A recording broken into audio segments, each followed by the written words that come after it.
అమ్మ లేకపోతే మనం లేం. తల్లిని ఎంతో ఏడ్పించి పుట్టాం, అయినా సరే పుట్టగానే మనం నవ్వితే పొంగిపోద్ది. నీకోసం తను పడ్డ కష్టాలన్నీ మర్చిపోద్ది.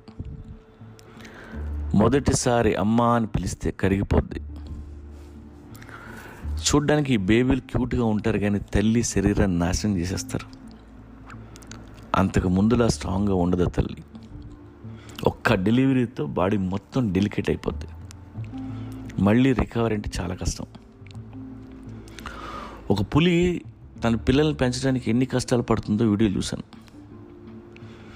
పిల్లల్ని ఒక చోట పెట్టి ఫుడ్ తేవడానికి అడవిలోకి వెళ్తే ఏ నక్కలు వచ్చి పిల్లల్ని తినేస్తాయో లేదా గెద్దలు వచ్చి ఎత్తుకుపోతాయో తెలియదు. ప్రతి క్షణం భయం, అనుక్షణం అలర్ట్గా ఉండాలి పిల్లలు పెంచాలంటే.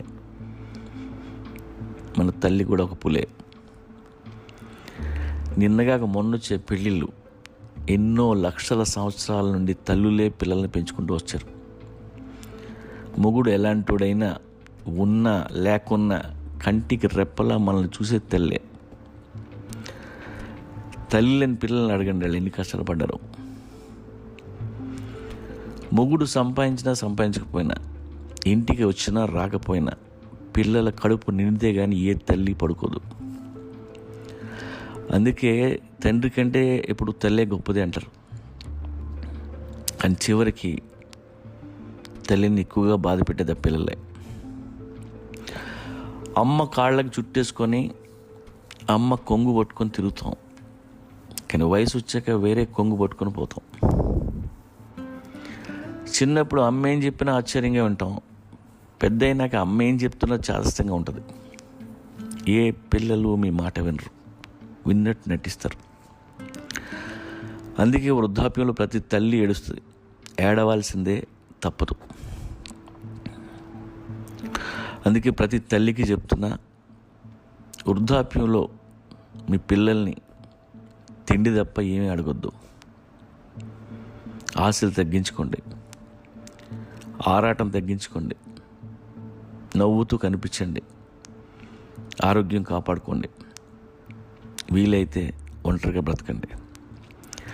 ఇప్పటి నుండి ప్రిపేర్ అవ్వండి. అడ్డాల్లోనే బిడ్డలు, గడ్డాలు వచ్చినా కాదు.